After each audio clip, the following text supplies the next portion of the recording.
De cabeça para baixo aí, né, para variar, né, como sempre.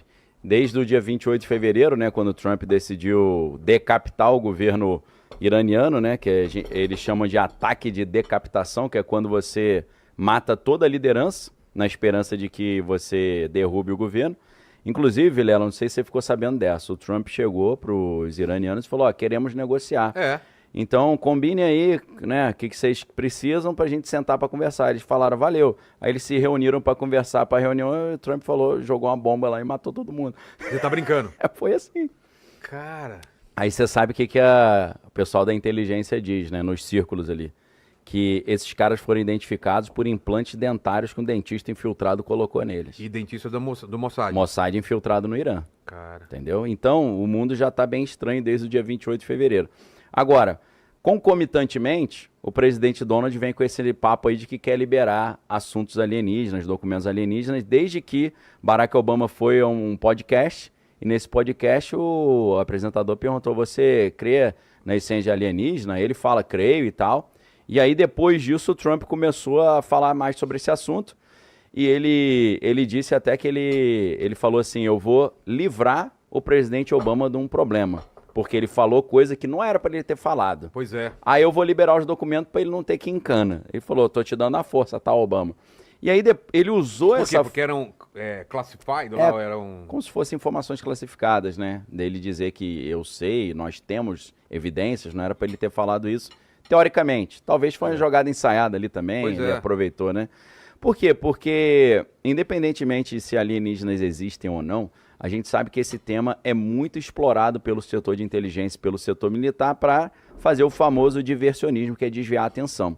Então, como a sua primeira pergunta, Vilela, foi como é que está o mundo, o que está acontecendo? Está acontecendo que a gente está numa guerra no Irã que acabou com a ordem mundial. Você pode até anotar na sua agendinha, no seu caderninho. 28 de fevereiro de 2026, o dia que acabou a ordem mundial.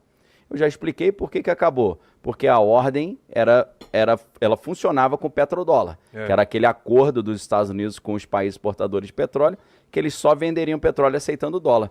Isso acabou a partir do momento que eles começaram a vender petróleo aceitando outras moedas e acabou a partir do momento que os Estados Unidos decidiram não depender mais do petróleo do Oriente, capturando o petróleo venezuelano, que é a maior reserva do planeta. Agora os americanos se tornam autossuficientes em petróleo e até... os Estados Unidos é o maior produtor de petróleo do mundo, hoje produz o dobro de petróleo do que o segundo colocado e está quase chegando a 3 vezes o segundo colocado. Então não precisa mais de petróleo. Esse acordo entre Estados Unidos e Oriente Médio do petrodólar acabou. Então a ordem mundial muda diante dos nossos olhos. Agora, no momento aí que tem um cessar-fogo, que a gente parece que está vendo a coisa ficar um pouco mais calma no Oriente Médio, começam a soltar documentos alienígenas já desviando a atenção. Então hoje, no nosso caso aqui, que a gente está sempre acompanhando o que está em alta, se semana passada era guerra no Irã, agora é hantavírus e alienígena. Então já foi suficiente para mudar o tema. E a pergunta que fica é, será que ele decidiu liberar os documentos agora para desviar a atenção de alguma coisa? Assim como foi decidida a data do dia 3 de janeiro de 2026 para capturar o Nicolás Maduro. Era exatamente numa semana em que estavam liberando documentos dos mais contundentes contra o presidente Donald Trump, documentos que davam conta de que ele teria feito maldade com umas menininhas lá, e foi numa época perfeita para desviar o assunto. Todo mundo esqueceu o caso Epstein, foi todo mundo falar de Irã. E agora está todo mundo saindo do Irã e começando a falar de antavírus e alienígenas. Então, no meu caso, que sou analista de mídia, né, minha área de pesquisa, análise e discurso e também como ex-instrutor do curso avançado de operação psicológica, estou sempre olhando que tipo de manipulação o discurso midiático, o discurso oficial está tentando fazer. Então é essa fase que a gente está. Muita coisa estranha acontecendo. O pessoal tá falando que você é punk por causa do seu cabelo. Parem de falar do cabelo. Onde é o cabelo? Eu dei um grau hoje que eu cortei mais do ladinho. Aí por deixei, isso. Tá raspado aqui. Na verdade, tá semi-moicano. É homenagem ao Faith No More, aquela banda, né? Sei. Mike Patton, né? Pô, cara, depois coloca a foto dele. Vamos dar as boas-vindas aí pro Rony. O Rony tá na linha, Bora. Rony. Rony, tá escutando a gente? Tá sem áudio o Rony. Vamos lá. Enquanto alô, o Rony tá escutando a gente, Rony? Alô, Estou escutando. Agora Tá estamos escutando você. Rony tá com cabelo bonito também, Rony. Vamos ver o Rony? Tô também na vibe tá avançada já a calvície, né? Todo mundo na vibe aí do... Não, mas ele tá Obrigado com um gel maneiro aí. pessoal. Olha só, Fala, Rony. Prazer falar contigo, meu amigo. Obrigado aí pelo convite, obrigado aí, Vilela, novamente. Obrigado aí e abraço aí pro Lopes. Valeu, meu querido. O Edson que vai entrar daqui a pouquinho também. Exato. Eu acho que, Rony, chegou o momento que estava todo mundo esperando, né? A última live que a gente fez aqui, a gente falou, é questão de tempo, tá com um clima muito favorável de se falar sobre isso, se revelar segredos, e esse momento chegou. Ao mesmo tempo que esses segredos estão sendo revelados, arquivos estão sendo abertos, tem também aquele papo, foi o vice-presidente, quem que falou que... que são demônios? São demônios? Foi o J.D. Vance. Foi o J.D. Vance. Aquela católico, ele, né? Então, já se apresenta, Rony, e vamos direto pro assunto, cara. O que está acontecendo no mundo sobre esse assunto de ufologia? Fala, galera, eu sou o Rony, então, sou engenheiro eletrônico, agora terminando meu mestrado em física e pesquisando aí há poucos anos, cerca de 5 anos, aí, esse fenômeno que agora os Estados Unidos estão começando a falar, né? Isso não é de agora, claro que, como o Daniel Lopes falou, né? Eles decidem o momento quando soltar informação, momento estratégico, mas isso começou lá em 2017, ainda no governo Obama, quando o New York Times solta aquela reportagem famosa que é o Dinheiro Negro e as Auras Brilhantes, que é a reportagem da Leslie Kean e Ralph Blumenthal lá do New York Times falando que o governo pesquisava OVNIs, 22 milhões de dólares sendo colocados ali, sendo que o governo americano falando desde a década de 60 do Projeto Livro Azul. E aí os congressistas, nesse momento de 2017, ali final do governo do Obama, eles acordam e falam, pô, peraí, tem dinheiro, milhões de dólares indo para pesquisa de fenômenos anômalos, que agora o nome é fenômenos anômalos, né, não mais OVNIs, para o governo, né, e eu não estou sabendo, não aprovei. E aí eles começam a correr atrás, igual cachorro, atrás dessas informações, começam a descobrir muita coisa que estava sendo escondida, como se tivesse um governo dentro do governo de fato. A inteligência se tornou tão poderosa no complexo industrial militar, se tornou um governo dentro do governo, e começou a tratar direto com empresas como Lockheed Martin, Raytheon, outras empresas que têm parte desse segredo dessas tecnologias, começaram a tratar sem conhecimento dos congressistas. O fato positivo é que isso alertou tanto os republicanos quanto os democratas. Não virou uma coisa partidária de, por exemplo, os republicanos lá, que é o partido do Trump, falar, olha, isso é sério, e o partido democrata falar, olha, isso aí é coisa de maluco, porque podia acontecer. Pelo contrário, não aconteceu, na época o Obama não falou nada, isso correu, já foram feitos nesses anos 3 inserções de leis sobre OVNIs na Lei de Defesa, que é a lei mais importante do Complexo Industrial Militar dos Estados Unidos, e lá foram cada vez mais criando órgãos novos. Hoje tem um órgão para pesquisar OVNIs que é o AERO, tem ali leis falando que no Arquivo Nacional, que no Brasil já tem há bastante tempo um Arquivo Nacional, um acervo de OVNIs, lá não tinha, lá era meio espalhado, hoje já tem um acervo UAP. E agora, finalmente, como vocês falaram, o Obama, ele vem, declara ali que sim, são reais e que vale a pena pesquisar isso, etc. E levanta ali para o Trump cortar, falando, pô, não, o Obama queria revelar segredo? Não, mas fica tranquilo que eu vou revelar isso. E no primeiro mandato do Trump, ele tinha prometido fazer a revelação. Teve uma entrevista dele com o filho dele, que é o Donald Trump Jr., que perguntou sobre Roswell, que é um caso mais famoso aí dos Estados Unidos. E ele falava, o Trump falou, olha, muito interessante, talvez eu revele, talvez não. Fato que não revelou no primeiro mandato. E na promessa de campanha dele já era uma promessa que ele iria revelar esses arquivos, né? E claro, ele vai escolher o melhor momento ali para jogar isso, como o Daniel Lopes falou, pode ser por conta do Irã, por exemplo, pode ser arquivos de Epstein, etc. Mas o fato é, pessoal, eu acredito mais na possibilidade do Irã, né, do que está acontecendo lá, né, do insucesso dos Estados Unidos de terminar aquilo, falaram que ia ser muito rápido e agora está se estendendo, já tem bilhões de dólares sendo gastos. Mas se fosse Epstein, por exemplo, eu aposto aqui, se mostrassem o corpo de um alien, uma foto, um vídeo, etc., que o governo recuperou, e a gente sabe que eles recuperaram de acordo com os denunciantes, no dia seguinte se liberaram um arquivo extremamente comprometedor do Trump, realmente comprometedor, aquele que não tem como você dizer que ele não está envolvido até o pescoço, certamente o pessoal ia do mesmo jeito falar, né? Ia aparecer na mídia, ia ter parte da mídia falando sobre isso. Mas o fato é que ambos os partidos hoje, republicanos e democratas, parabenizaram o Trump indiretamente ou diretamente pela revelação que aconteceu. Eles estão lutando isso há bastante tempo. Inclusive, a senadora Kirsten Gillibrand, que é a senadora sênior lá do Partido Democrata, quanto o Marco Rubio, que era senador. Ele começou essa revelação e hoje é braço direito do Trump. Hoje ele é chefe de Estado lá do Donald Trump e possivelmente o próximo presidente aí. Então, isso aconteceu, é real, e agora o que acontece para frente é que dizem que em 90 dias vão ter liberações sucessivas.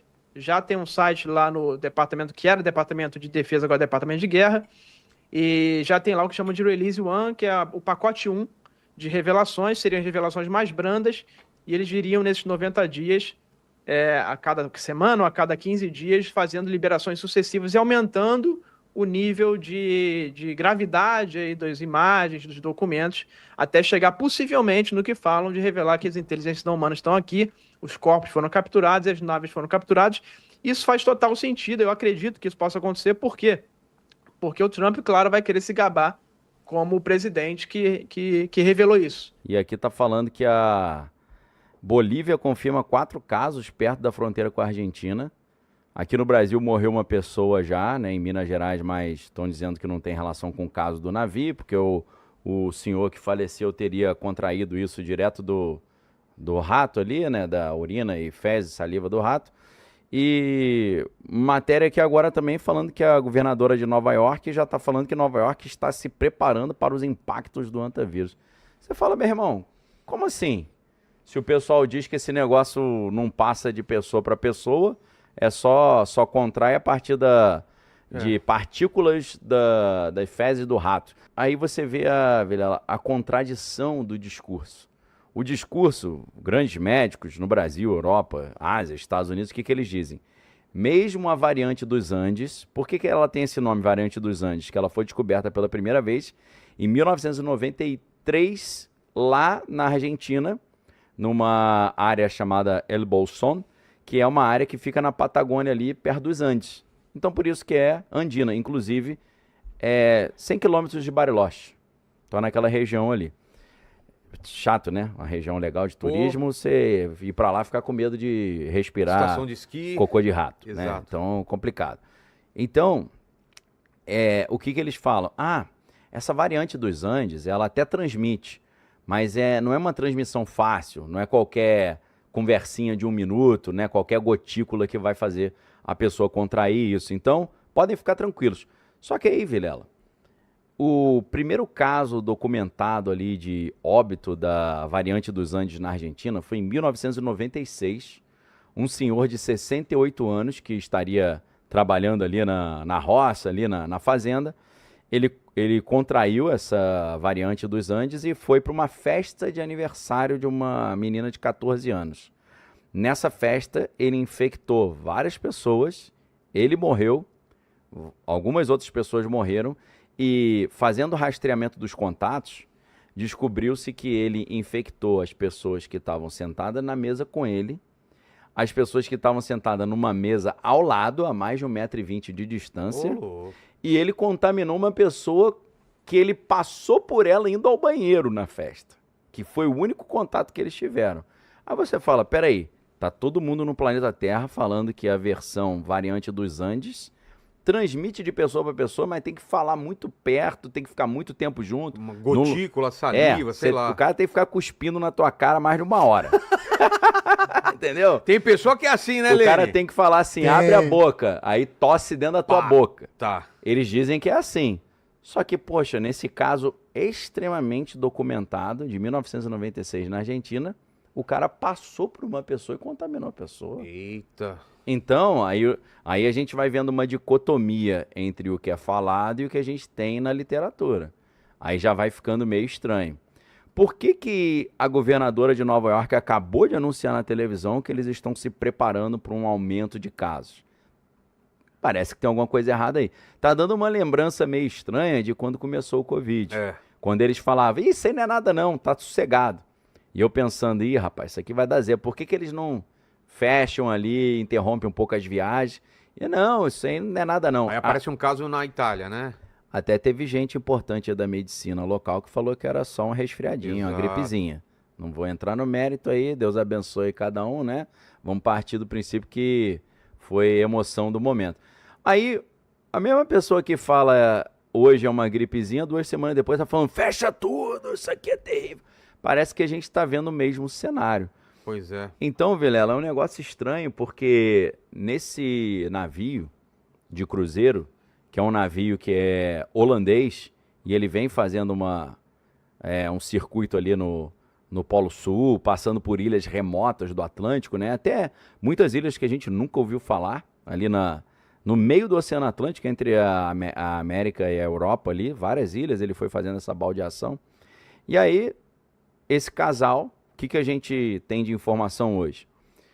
Um casal holandês que estava viajando na Argentina, o cara era uma espécie de ornitólogo, especialista em aves, e ele gostava de observar aves e tirar foto de aves. E ele teria ido, junto com a sua esposa, a um lixão. Aí vai tirar foto de urubu, né, irmão? É. Vai tirar foto de ave, que tipo de ave em lixão? Nesse lixão ele teria tido contato com essas partículas aí das fezes dos ratos, ou urina e saliva, levou isso para dentro do navio, e aí contaminou uma galera. Aí você fala assim, peraí, Vilela, se um negócio que para você passar pro outro, você tem que dar um beijo na boca, né, ou ficar falando dentro do olho da pessoa, como é que esse cara conseguiu contaminar tantas pessoas nesse navio? Não é um navio pequeno não, é um navio de cruzeiro que não é o maior do mundo, mas é de luxo. E aí, o que acontece nas medidas de proteção? Eles proíbem as pessoas de sair da cabine.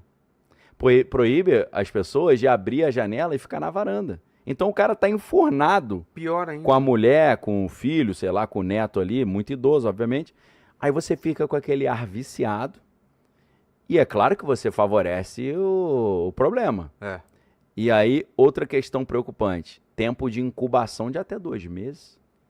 O cara tá com a doença, ela só se manifesta 2 meses Fica depois. sem nenhum tipo de De manifestação. sintoma. É, uma situação ali subclínica, né? Que eles chamam assintomática.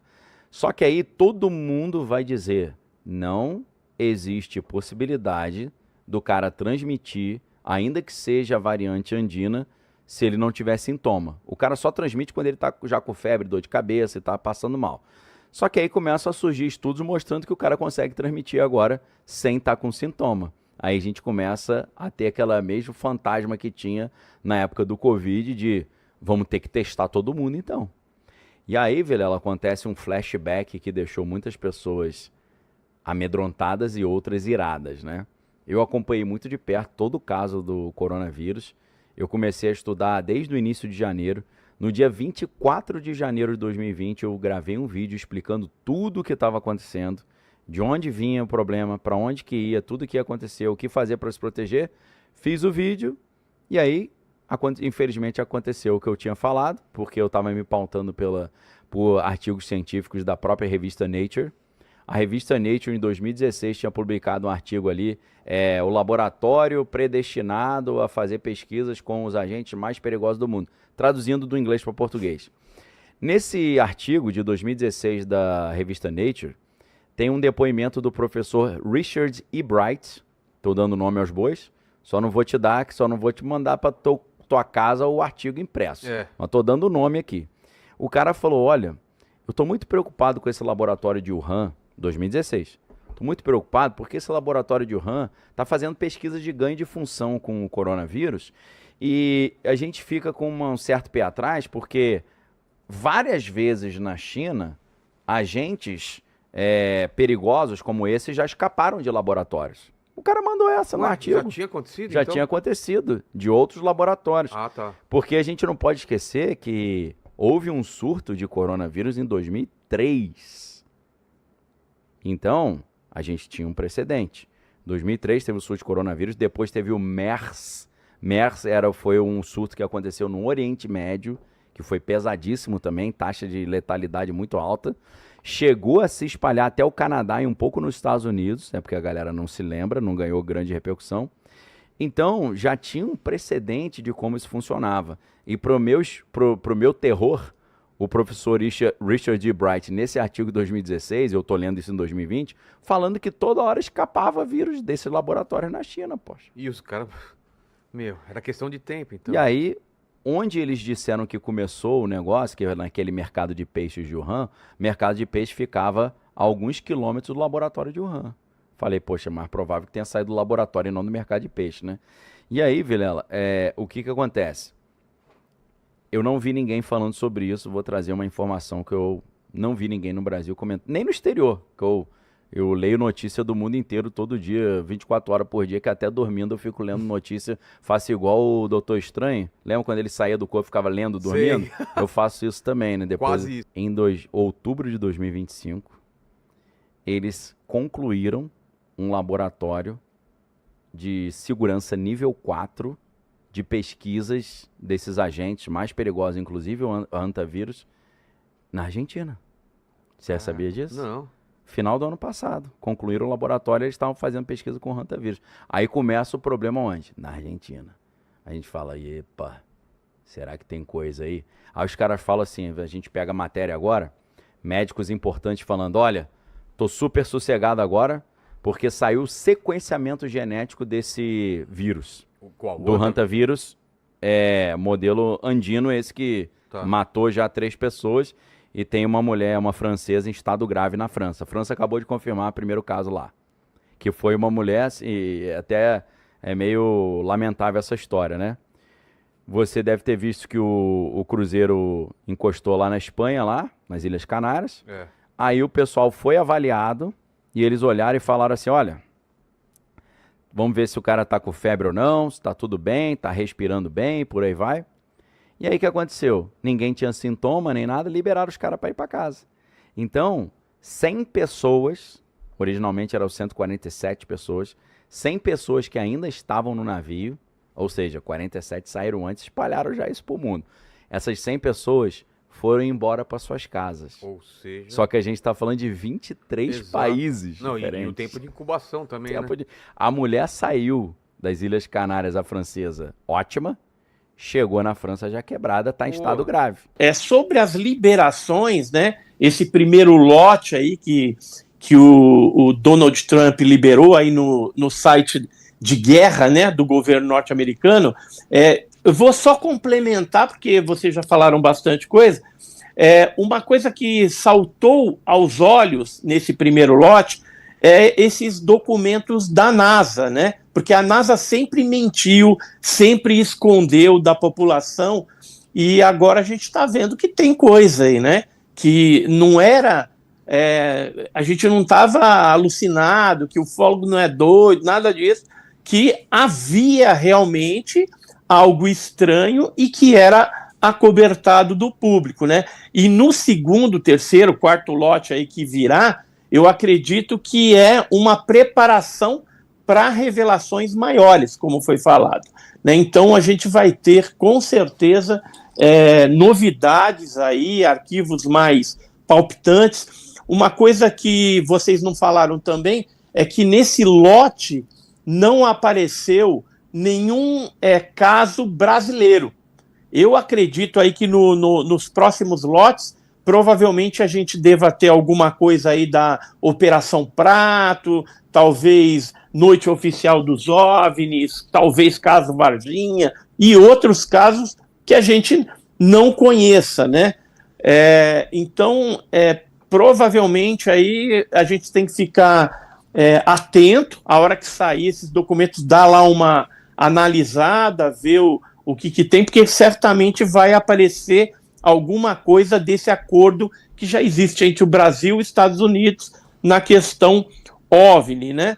E outra coisa a respeito das liberações, a gente que tem bastante contato com o pessoal militar, da inteligência, e a gente ficou sabendo que se houvesse, como aconteceu de fato, a abertura lá nos Estados Unidos, aqui no Brasil ficaria um terreno mais propício para que a gente pudesse avançar um pouquinho nessas liberações. Porque alguns militares no passado, por exemplo, a gente pegar o brigadeiro J. Carlos, né, José Carlos Pereira, ele chegou a comentar que arquivos secretos e ultrasecretos não foram liberados, que estão ainda em arquivos de inteligência. Então, de certa forma, aí, conversando com alguns militares e tal, ele falou, Edson, o momento é propício para se fazer uma petição pública onde a gente tem que pedir aí mais transparência e a abertura total desses novos arquivos UAP/OVNI no Brasil, né? Seja de agências de inteligência da aeronáutica, Exército, Marinha, ABIN, né? Enfim, do próprio gabinete da presidência, né? O Departamento de Defesa brasileiro também, como o próprio foi falado aí, o Aldo Rebelo disse que tem documentos, né? Tem coisas que ele, e como ele foi ex-ministro da Defesa, então ele tem conhecimento desses documentos, inclusive ele chegou a comentar que tem coisa de Varginha, né? Só que ele não podia falar num primeiro momento. E aí, o que nós fizemos hoje? Na data de hoje, nós lançamos essa petição pública e a gente está colhendo agora a assinatura online das pessoas, né? A gente vai estar encaminhando essa solicitação para o presidente da República Federativa do Brasil, para o Ministério de Defesa e para o Congresso Nacional. Só que para o Congresso Nacional, para o Legislativo, a gente precisa de 20 mil assinaturas, né? O mínimo ali de 20 mil assinaturas. Nós acreditamos que vamos chegar nesse ponto. E aí, eu mandei, inclusive, aí para Inteligência Limitada, um QR Code, se vocês depois puderem colocar o QR Code para as pessoas que quiserem essa liberação, que quiserem aderir a essa petição pública que nós estamos fazendo, vai ser muito bom, né? Hoje, por exemplo, que eu lancei ela, já está com 200, mais ou menos, adesões, né? A gente está divulgando, ainda vamos fazer uma divulgação maior para que isso cresça rapidamente. Mas o nosso embasamento é principalmente no depoimento de militares do passado, principalmente militares da Força Aérea Brasileira, que comentaram a respeito da existência de documentos no Brasil que estão escondidos do público ainda, e principalmente filmagens, fotos, né, fotografias e filmagens, né, da Operação Prato e de outros casos aí. E metamateriais também, né, que foi comentado a respeito aí pelo coronel Ajax, né, Ajax Mendes Correia, né, que foi da Força Aérea Brasileira. Ele comentou que o Major Gilberto Zanni de Mello, certa vez, coletou fragmentos de um disco voador lá no Rio de Janeiro e que esses fragmentos foram levados para São José dos Campos, né, que é a nossa área 51 brasileira. Além disso, a gente colocou o depoimento também do Eisenhower Guerck, austríaco, que é um tenente-coronel da Polícia Militar Mineira, do caso Cláudio, que aconteceu em 2008, e ele confirmou a perseguição dos seres, que ele teve frente a frente, que o que os militares da Polícia Militar estão falando aí é verdade, né, e que ele guardou isso por quase 20 anos, na verdade 18 anos, e que agora, dia 20 de março de 2026, ele estava fazendo o discurso de indo para a reserva, né, passando o posto dele para uma outra pessoa que iria substituí-lo nos afazeres ali militares. Ele está entrando então para a reserva. Então, no discurso oficial, ele comentou a respeito disso. Então, o que eu queria falar? Que apesar de estar acontecendo essa liberação nos Estados Unidos, aqui no Brasil, a gente vive também um momento bem propício para que essa liberação também ocorra, né? E aí, dentro dessa petição que nós fizemos aí, a gente pede para que o governo, né, siga o exemplo da transparência global, né, o que está acontecendo lá nos Estados Unidos, que está aí já tendo algumas movimentações na França, né, no Chile, né, no Uruguai já teve também alguma coisa nesse sentido, e que torne públicos os documentos citados por essas ex-autoridades, né, o Aldo Rebelo e outras, e também militares, né, que estiverem envolvidos nos casos. E a gente pede que seja promovido também uma audiência pública e que seja constituída uma comissão mista com civis e militares para investigação e para que a gente avance nessa questão dos OVNIs aqui no Brasil.